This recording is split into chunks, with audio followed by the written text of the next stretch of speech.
Olá! Hoje a gente vai falar de uma figura, olha, revolucionária na história do Brasil, Nísia Floresta. E para entender o pensamento dela, vamos usar como guia a sua obra mais famosa, o Opúsculo Humanitário. Sério, era uma mulher muito, mas muito à frente do tempo dela. Então, para a gente começar, pensa um pouco. Século XIX, Brasil, um país onde os direitos das mulheres eram praticamente inexistentes. Nesse cenário, quem teve a coragem de se levantar, de levantar a voz e lutar por algo tão básico como educação e igualdade? Pois é, essa mulher foi Nísia Floresta, um pseudônimo, na verdade, para Dionísia Gonçalves Pinto. Ela nasceu lá em 1810 e hoje é reconhecida como a primeiríssima feminista do Brasil, uma verdadeira pioneira na luta pela educação das mulheres. Bom, vamos entender um pouco melhor quem foi essa mulher, porque olha, ela não era só uma escritora, ela era educadora, ativista, uma pensadora que teve a audácia de desafiar toda a estrutura social da época dela. A vida dela foi, resumindo, uma vida de ação. Pensa só, com 22 anos de idade, ela já estava publicando um livro com um título que era uma provocação direta ao sistema. 6 anos depois, aos 28, ela vai lá e coloca as ideias dela em prática, fundando uma escola. E a produção intelectual dela não parou, continuou pela vida inteira.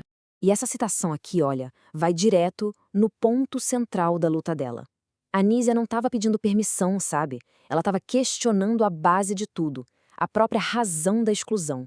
Para ela, o acesso ao conhecimento não era um favor, era um direito fundamental. Para a gente ter uma ideia do tamanho da coragem da Nísia, a gente precisa entender o mundo em que ela vivia. Imagina só. Um mundo onde educação para a mulher não era só uma coisa rara, não. Era algo ativamente combatido, desencorajado. Esse ditado popular da época resume perfeitamente a situação. A ideia era que o lugar da mulher era em casa. E as ferramentas dela? A agulha, o bordado. Não os livros e as canetas. Era essa mentalidade que a Nísia decidiu que ia destruir. E o mais impressionante aqui é esse contraste, né? De um lado, você tinha a educação que prendia as mulheres a um papel de dona de casa, submissa, e do outro, a visão da Nísia, uma educação que liberta, que traz conhecimento científico, que dá dignidade. Era literalmente uma revolução na forma de pensar.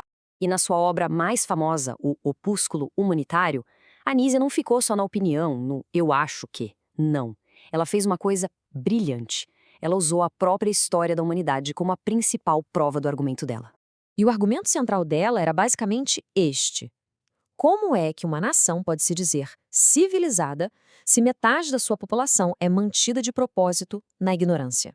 Para Nísia, o tratamento dado às mulheres era o verdadeiro termômetro do progresso de um povo. Simples assim. E ela vai construindo esse argumento de uma forma muito metódica, sabe? Ela olha para as grandes civilizações e mostra que existe um padrão. Onde as mulheres eram oprimidas, como na Ásia Antiga, a sociedade não ia para frente. Já onde existia um pouco mais de progresso, como em Grécia e Roma, a civilização florescia. E aí ela chega nas nações mais modernas da época e usa como prova. Mulheres educadas são sinônimo de uma nação mais forte. E a análise que ela faz sobre Roma, em especial, revela muita coisa. Porque ela não olha para o império só pelo lado dos grandes generais e filósofos, não. Ela aponta para o medo. O medo que a elite dos homens tinha da inteligência das mulheres. E essa citação de Catão, que a Nísia faz questão de colocar no livro dela, ilustra esse medo com perfeição. A ideia de que, se a gente tratar de mulheres como iguais, elas vão querer mandar na gente. Isso só mostra o quão frágil era a base desse poder masculino. E a Nísia escancarou essa hipocrisia. Ok, mas a Nísia não ficou só na teoria escrevendo livros, ela partiu para a prática. Ela não só escreveu sobre educação, ela foi lá e construiu um lugar para que essa visão dela virasse realidade. E é claro que isso causou um escândalo gigantesco. Então, em 1838, bem no coração do Império, no Rio de Janeiro, ela abre o Colégio Augusto. O que se ensinava lá era algo nunca visto para meninas.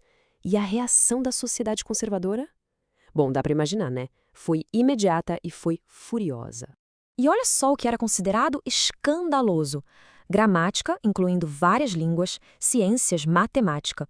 Ensinar isso para meninas era visto como uma ameaça real, porque isso ia muito além do costurar e cuidar da casa. Isso significava formar cidadãs que pensam.